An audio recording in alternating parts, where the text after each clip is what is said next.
wanted to say, I think that just like native culture, we talked about it, race, and how native culture, oh, it starts with when we're talking about the colonists, and then we're not quite sure what's happening with it.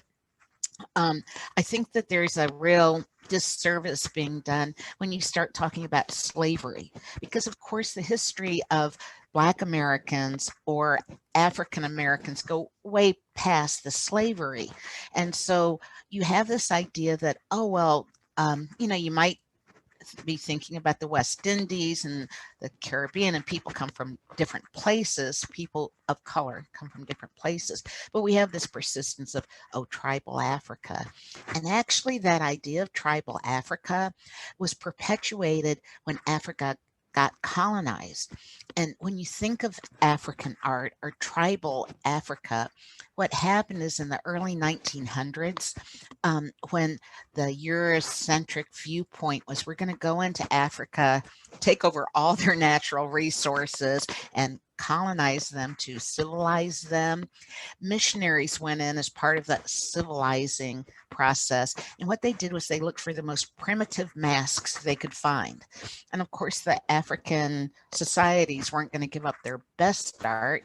So there was all this kind of crappy, primitive masks that got exported to Europe by the missionaries to kind of show that, oh, yeah, these people need civilizing. And so it really warped people's perspective. People like Picasso and Brancusi at the turn of the century were really, really inspired by these masks and artifacts that were coming over. They weren't considered art because they were considered cultural artifacts, not art. Um, but what happened was when these artifacts came over, people like Picasso and Brancusi looked at them and they thought, Eurocentric art has gotten really codified. It's gotten boring. It's gotten repetitive. And they're trying to make all of these breakthroughs like Kandinsky, Picasso, trying to make breakthroughs. And they said, I think African art has something that we don't have. So, what is that? Transatlantic travel, more communication in the modern era opened people's eyes. So when that started happening, people were looking at a certain type of Africa. And during the civil rights movement, a lot of that got questioned. Like, why is white colonial culture defining where we came from? And we're kind of fighting against that Eurocentric view. But is there another view? So Afrocentrism is having a focus on the roots of Africa and African culture.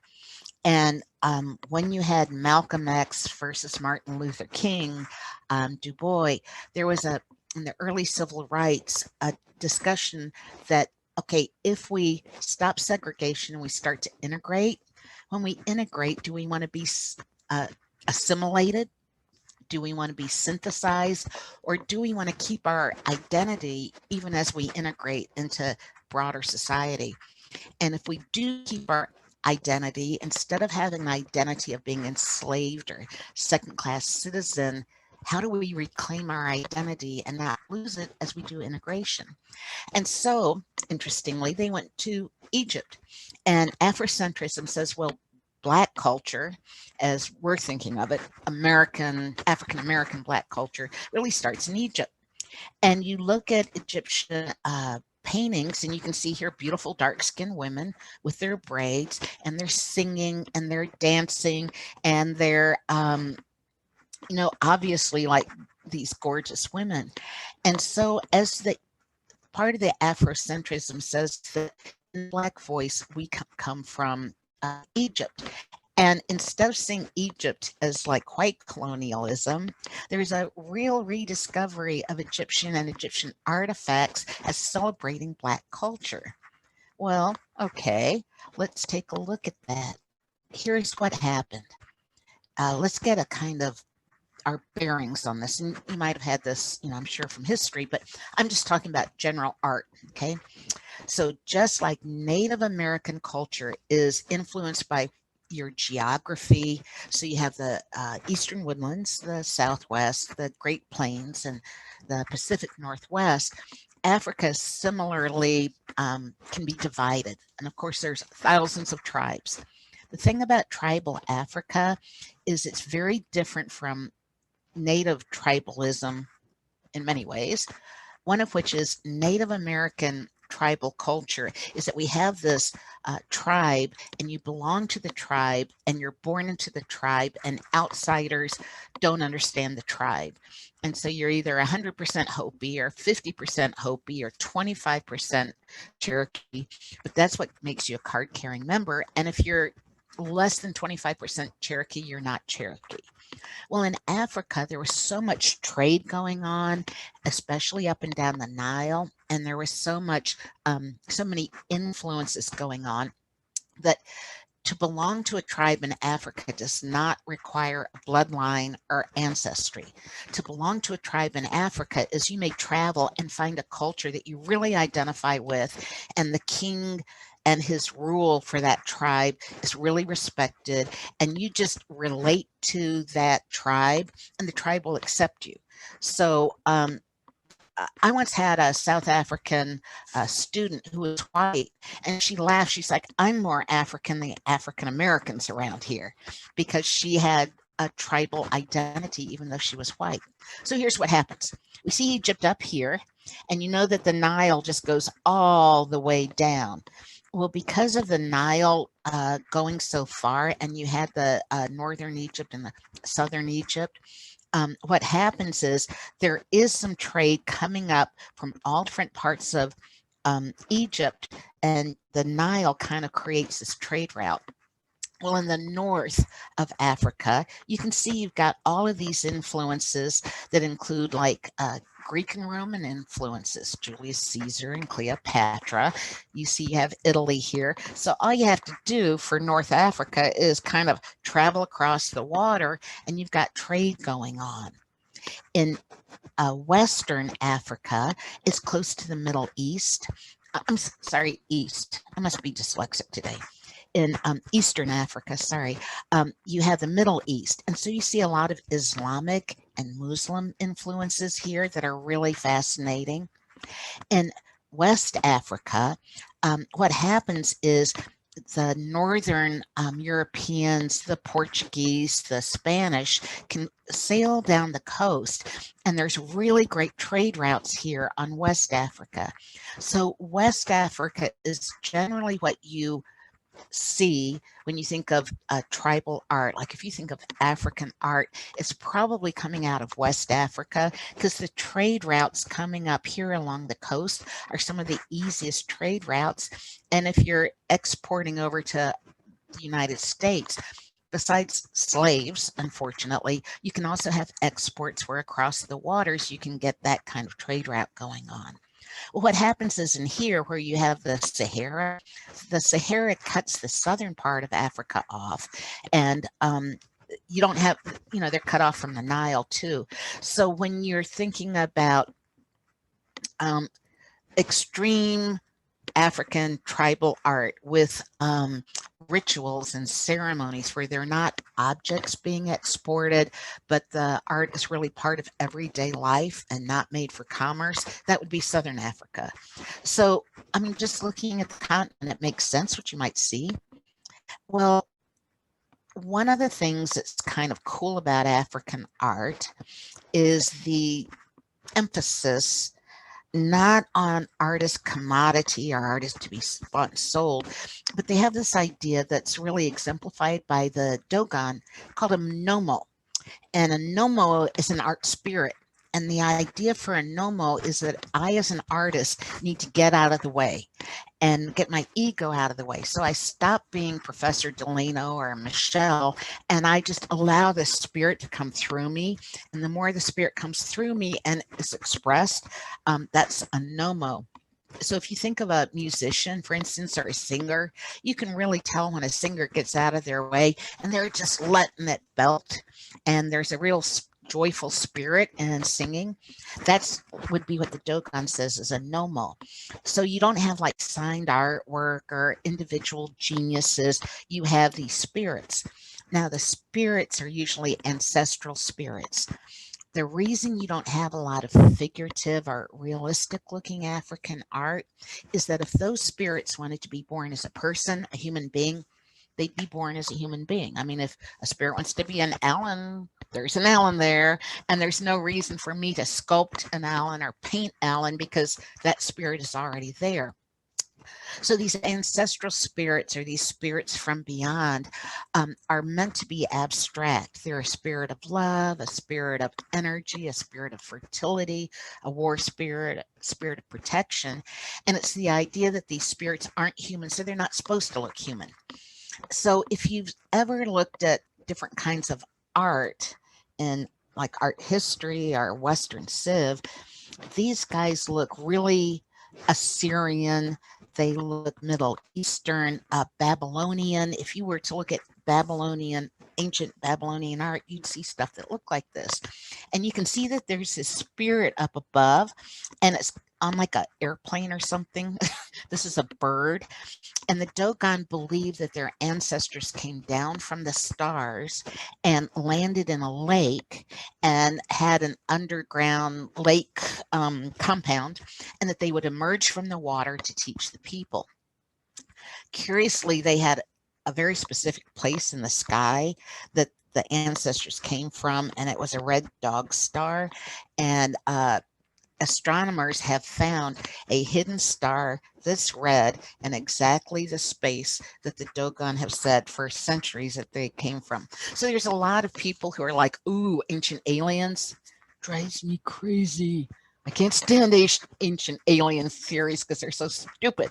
However, if you're into ancient aliens, oh, no mo. So what happens here is these people represent ancestral spirits that have come out of the water to teach you. Well, the Dogon today still have ceremonies, and one of the things that you will see on the Dogon ceremonies is this reenactment of like the fish people. So they're much like the Kachinas in the Southwest. They're getting out of the way and they're allowing these ancestral spirits to come. And what you have is people don't just watch this. People sing and dance and call and response, and all these spirits start mixing in so that you get this spiritual satisfaction from the ritual.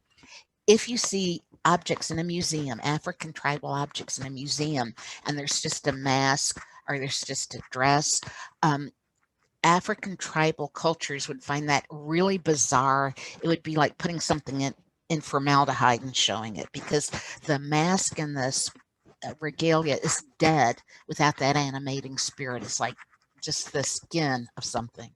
The Virginia Museum solves that by having music and sound in the background.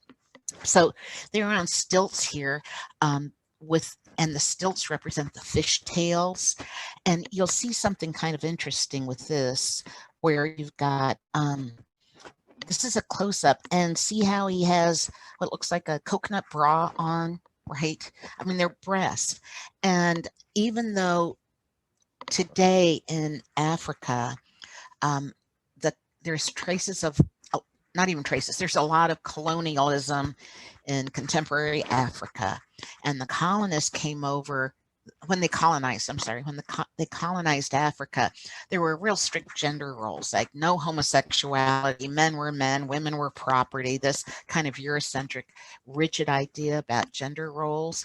But if you're a spirit, it's a spirit of femininity or a spirit of masculinity. And so male dancers that are considered male and identifying physically as male might dance as a female because they're channeling a female spirit of love or a female spirit of beauty. And there's a whole history there pre-colonial that is about questioning gender as physical or sexuality, or what is masculine and feminine. And there was a real openness in African tribal cultures about what would now be called LGBTQ plus. So because of that, I thought that if anybody was like, well, you've got those interests, it seems like a personal interest. There really has been entire traditions of LGBTQ representation in tribal culture and in celebrating that. So I included that. So what we're looking at when you're looking at Afrocentric art, people participate. You got music, rhythm, repetition. When I say flat decoration, um, if you're in the real world's 3D. So like Eurocentric art is so much about the real world, the physical world, scientifically analyzing the real world. So Eurocentric art has like implied depth, perspective. But if you're talking about the spirit world, there's no 3D to the spirit world. It's, a little bit more vague than that. And so even though there's some really beautiful bronzes and ceramics that are African that show representational faces and great portraiture. For the most part, since it's a spirit world, it's geometric, it's flat, it's patterns, and then it's used to transmit energy. I wanted to say that I could be Afrocentric and anybody could be Afrocentric. It doesn't have to do with what I would call race, but we're all the human race. So in our culture, there's a lot of Afrocentrism in our culture. Um, just, whether you're listening to rap and hip hop, but you're white. But if you wish that online classes had more participation, and that maybe on online classes, every once in a while, we take a music break or we'd have music in the background, and that maybe there was a little bit more rhythm to it and it wasn't so monotonous, and that maybe the online classes, I wish there was more energy being transmitted. Then you're wishing for online classes to be yet less Eurocentric and more Afrocentric. So you might have Afrocentric taste in music, Afrocentric taste. It doesn't mean that you're African American. It just means you're tired of Eurocentric art. So when we're looking at stuff, there's just a few things to look at. And let's see what's next. Can you hardly wait? Since I can't do an entire thing on African tribal art, it would take way too long. What I wanted to do was show you some African art and then show you some really important American artists that are using an Afrocentric approach, and especially an Afrocentric approach dealing with social justice and anti-racism. So we had, the George Floyd stuff where it's like, well, we can be violently anti-racist and we can try to take down or destroy Eurocentric monuments, but what do you replace it with, or what do you add to it? What do you create instead of destroy? So this is a very cool piece. It's a Kissy Kandi. And I kind of include it just because I like saying Kissy Kandi because it's fun to do that. But what happens with these pieces is they always include a mirror. And that mirror in the belly is so that you can see yourself in the spirit and the spirit sees you. And the more nails the spirit has in it, the more powerful it is. Because an iron nail, is strong. It holds things together. It's purposeful. And so what happens when you have a prayer is you take that nail and you whack it into the kissing kandi figure. And this drives your prayer into the figure and communicates the strength of your prayer to the figure. And often they'll take mud or dirt and throw it at the figure. Now, if you were Catholic and you took a saint, you drove a nail and threw mud on it, it would be like, blasphemous. But in this culture, the mud says, I want the real world to be stuck to the physical world. I want to connect the spirit world and the physical world. So the more mud they have and the more nails they have, the more powerful they are, because the more they've accumulated this energy that's being transmitted. And sometimes you'll find amulets and charms on them. So there's the Kandi. And I also thought, I really love the Burkina Faso rituals. This is a excuse me, I'm itching. I've been outside. The Burkina Faso dancers here, you can see here they're dancing, and the guy has a split stick that has some gourds on it, so he's making noise, and these feathers in the raffia make a kind of rhythm, and this person that's inside has disappeared and is now transmitting this energy to everybody who is singing and calling and responding to it. Well, there's this contemporary artist named Nick Cave, and these are this is a piece he did for Trayvon Martin, and these are called his sound suits. And what he does is he makes these really large sculptures that a figure fits into, and they do these ritual dances, and there's movement that happens, and there's like hip hop artists that are singing, and the environment is graffiti. So the graffiti environment that where people have tagged, that's kind of like driving the nails in, like everybody's putting their mark in this environment. And then these sound suits start creating this energy. And it's really funny watching people watch this, because when the figures come to them, at first they're kind of overwhelmed by this presence, and then they really lean into it with all this music and celebration. These were made for armor for Trayvon. What happens if you're vulnerable and you're Black and you're taught to be careful when you go out? Put your hands up immediately. Don't cross the police, or don't create trouble. And these spirits are intended to pull up the energy, to be like a shield against all of that by being powerful and beautiful and energetic. Well, some of Nick Cave's early sound suits, I mean, at first they look like really funny, like you don't know quite what to do with them. And if you don't know like the Burkina Faso, you're a little bit taken aback. If you look closely, you can see kids' toys, like, tops that spin, or at New Year's, you might have a tin toy that goes when you move it. And so he crochets these, and he knits them, and he sews them. And so when you look real closely at them, you can see these spinning toys and these noise makers. And the idea is that this figure, instead of being quiet and afraid, is like, has a lot of strength and energy. So all of these, as they move, make some kind of sound and fill up the environment. So when you get a whole museum full of them, it changes the museum from a stuffy Eurocentric museum to this, just like you're kind of incredulous at this beautiful energy that's going on. So I thought, if you're interested in seeing Nick Cave's homage to Trayvon Martin, I included a link so that you could see how he's bringing awareness and trying to create like another more powerful skin for Black Americans to be in.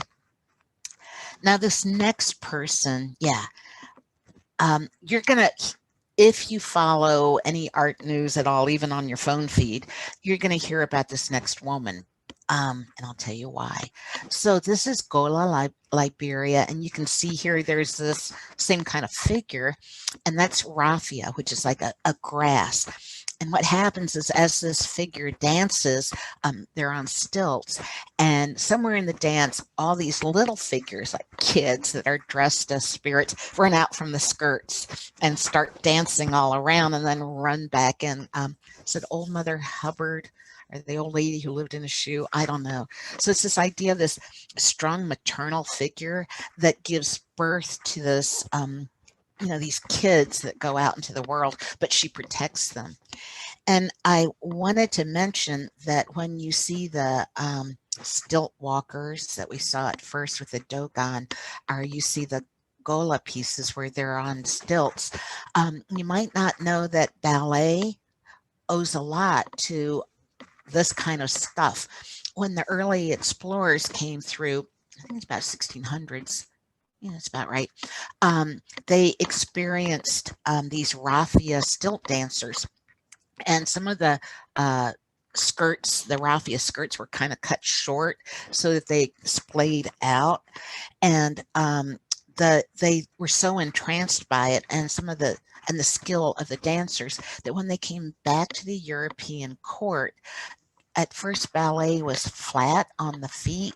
Going up on point was done after these explorers saw stilt dancers. So the idea of lifting up and what that does to the body, dancers went up on point. And then the tutu, that's spread out, your traditional tutu that little girls like. The tutu was cut raffia, and the way it moved and wrestled and added to the movement of the body. So the tutu and being on point were influenced by these. There is also an African tradition of just female beauty. And sometimes that female beauty is not Eurocentric. So here you can see this like focus on hair and this kind of proud look. You'll see oftentimes scarification too. And scarification would be where you would make little cuts into the body and pack mud into it. And then keloid scars, raised scars would be raised up in geometric patterns, and women would often do that after giving birth. If you think about giving birth in a tribal society without, traditional, how we think of traditional medicine, you got to be pretty powerful and strong to do that. So surviving childbirth and being proud of how strong of a woman you have to be to give birth would be like scarification, would be like a celebration of that.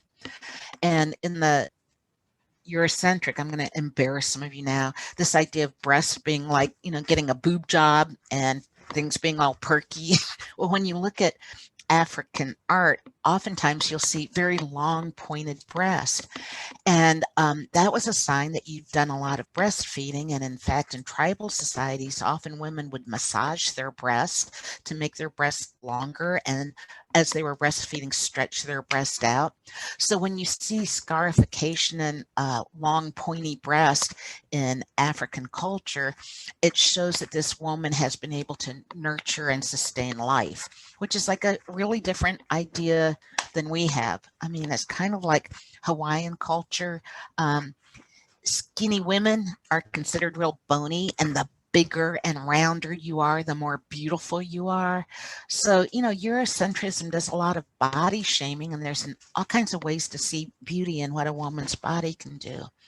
Well, I mentioned this because okay, so here's another one. And in this piece from Luba, it's a gourd and it shakes. And when you shake it, the seeds inside make a sound. So it's this idea of a woman having the ability to give birth, a woman having the seeds of life inside of her, and this kind of celebration of birth rather than going, in the US, it's fine to give birth.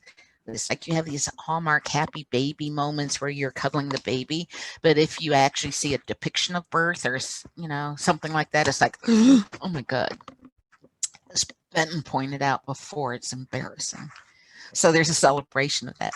This is Simone Lee and her piece. And the reason I say she's going to be so important is that there is a world famous show, exhibition called the Venice Biennale in Venice, Italy. And at the Venice Biennale, I think it's every 4 years. I might be wrong. It's like the world exposition of the best and brightest, most genius artists. And each country in the world has one artist that they send to the Biennale to represent the entire country. And Simone Lee has been chosen for the 2022 Venice Biennale. She's the first Black woman to represent the United States. And this is her work. And I think you can see from what I just showed you how Afrocentric her influences are. So that opening at the top where it's not a particular woman, it's every woman, and this kind of birth image that we saw in the Pacific Northwest Meeting House, this opening for birth, and then the strong you can't move me stance with this big hips and this rustling skirt that would have contained life underneath it. She also celebrates Black hair. And you can see this bell shape that seems like a very pregnant shape, a very powerful shape of the body. And it's not a portrait. There's not eyes. It's not a particular person. Instead, it's kind of an every woman. And then some of the stuff she does with the hair is really cool. I mean, it's just like this beautiful, you want to touch it and you shouldn't kind of hair. Well, when you look at these, this is the scale, which is kind of wow. She's getting ready on this one to do a a bronze casting. So they would, she would sculpt it in clay. It would be encased in plaster, and then you would take it to a foundry and get boiling hot metal poured into it to cast it. So, which is a Benin technique. So anyway, she's doing this kind of work, and she's really worth following. She's quite fascinating. So she's been donating some work to a League for Social Justice. And she's really powerful right now in the art world, and she's really getting a lot of press, and she's making sure she gets press to talk about social injustice and using her work to support causes that support, fighting social injustice. So this is a piece from Nigeria, and I told you that a lot of times African art is kind of flat and geometric, so it's kind of a spirit of the lion or the spirit of the bird. And this is a traditional textile applique where layers are sewn on. And I don't know whether you've ever seen West African textiles, but oh my gosh. So a lot of times in West African textiles, they're really bright and they're really bold, but there's hidden symbols, like it's a hidden language.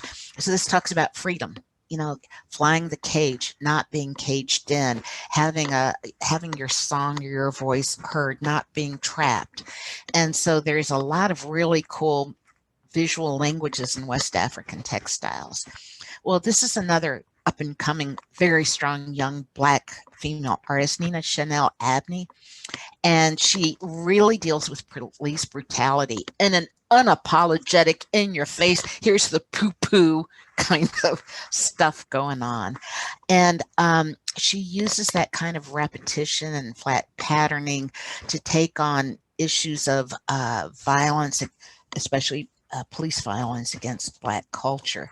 And she's really in your face about it. So instead of arguing about it or protesting in the streets about it or being violent, instead of being destructive, she's very, creative with it. And it's kind of hard. Like, you can't argue with the painting. The painting is what it is. And you can look at it and disagree with it or be bothered by it or be thrilled by it. But she's, speaking out in a way that gets you to look at it. When she was in grad school not too long ago, she was the only Black woman, the only Black student in graduate school. And for a graduate thesis, she painted herself as a guard and prison guard and all of our classmates in jail, all the white people in jail. And they were like, oh, we thought you liked us. And she's like, I do, but give me a break. This is the culture I'm living in. And she just likes making trouble. She's one of those people who is too assertive as a woman. So if you're interested in, I think I've had some things with other classes where George Floyd just leads to cliches, Black Lives Matter, and, I can't breathe. And in some of the art classes, there's Black students who are really interested in working with those themes, but they have a hard time getting past the jargon, okay, we know you can't breathe. We know it's like knee on the neck. What do you do with that? How do you move that forward so it doesn't just become like a media soundbite? And so I think that she really works with that and tries to push the discussion a little bit further. So on her work, it's really energetic. It can be somewhat controversial. I think it has a lot to do with not only the repetition and pattern, but there's a repetition of police violence, or there's a repetition of social injustice. So she works with that and can be kind of interesting. So she is supporting BLM quite a bit and is very active in pushing those issues in her work. So she's kind of interesting. My favorite, I have a crush on this guy. No, I have a crush on my husband. I just like this guy a lot. Okay, so we looked at this before. Sanford Biggers. I've been following his work for years. The first time I saw it, it was very different from this, and it was so arresting and intellectually brilliant that I have been following for a while. He was a visiting artist at the sculpture department at VCU not too long ago. Well, I had this in one of the images, and I didn't really previously, and I didn't really talk about it. So he has long had a Afrocentric view and has done like some hip hop mandalas, for instance. He's also Buddhist. And on this piece called Lotus, in Buddhism, the lotus flower is a sign of rebirth and transcendence. And the reason for that is that the lotus sits on the top of the water and sends down a really, really long root and anchors itself in the mud. So even though its roots are in mud and dirt and something really cloudy, it comes up to the surface, and when it opens up, and then closes at night and then opens up. It's this idea in Buddhism that in our lives we are born and then we die, we born and we die, and so that through this constant process of living and dying, there's a purification that happens, and it might be rooted in mud, but it brings up something more spiritual. So on this piece is sandblasted glass and kind of looks like an eye, and it's meant as an oculus. That's the eye of God. Like if you go into a building and there's a circle, like a hole in the building where the sun comes through, or there's clouds on the ceiling, that's an oculus. So it's meant to be like an eye of God and a mandala. But when you look closely at a detail, does anybody know what that detail is? No. Middle passage. This is a diagram, diagrammatic lines. This is a diagram from a slave ship of how to most efficiently pack black bodies into the hull of a slave ship to maximize your profits. And they would have these flat planks, shelves that they would shackle people to, and this was how to get the most people shackled in. And of course, if you're on a boat in the hull and you're on the ocean and it's going like this, you can't see the horizon, so you might get seasick and throw up. You might be ill and have dysentery and have diarrhea. You're not getting up to go to the bathroom, so you have to shit and pee and puke where you are. And if you die, they're not going to bother to go weed out all the dead bodies. So you would be lying there in your own and other people's filth, chained to people who are sick, to make the middle passage. So he does this really kind of horrific image, but he does it in this way that becomes a meditation on, we are rooted in this darkness, we are rooted in this mud, but is it even possible to kind of transcend it, see past it? Well, he does so many different things. His new stuff is like this, and the new stuff deals with Underground Railroad quilts. And I don't know whether you know this, but in Churchill, in Richmond, it's built up on the tall hill where Patrick Henry said, "Give me liberty, give me death." Well, not too far from that were people who were really trying to do that. When slaves were trying to escape before the Civil War and kind of after, what they would do is that people would make quilts, and the quilts had these hidden codes in them, the colors and the patterns. And if a slave wanted to know where the Underground Railroad was, you would look for the quilt hanging out on the line, like the laundry line. And if you saw an Underground Railroad quilt with these hidden symbols in it, you knew that you could go to that house.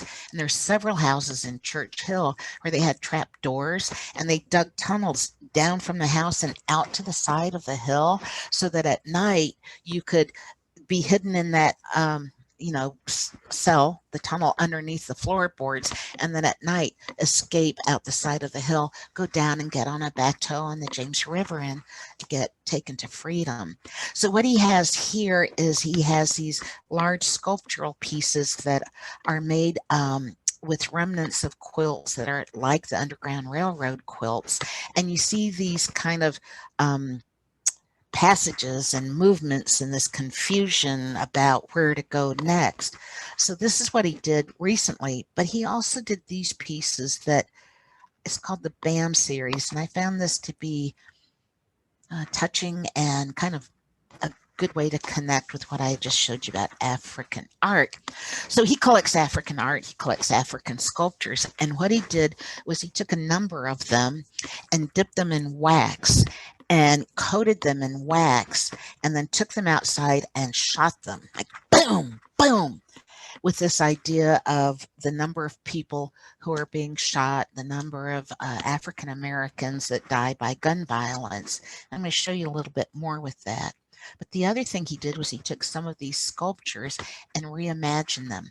Now, in the Dogon tribe with the Nomos, if you were to look at their sculptures, there's a lot of sculptures that have their hands up, and it's like they came from the stars. They're reaching for the stars. But he's reimagined them like this, as though it's hands up. And they're being, they're like being arrested or being confronted. They're showing, I don't have a gun, so hands up. And he casts these in bronze, but he makes them this big. So he casts them in bronze and then puts them in a Eurocentric museum, like they're large sculptures that normally you would celebrate this large sculpture by a master artist. And here you're having to confront the decimation of a culture. He did this little video here. I'm going to show you, it's very, very quick. But I found this to be really revealing about what his art is like. And it's something, you're not going to do that to me. Let me see. Is it going to let me hit the screen? There you go. I have to hit it real fast and then I'll get it so that you can see the screen. I'm sorry about the...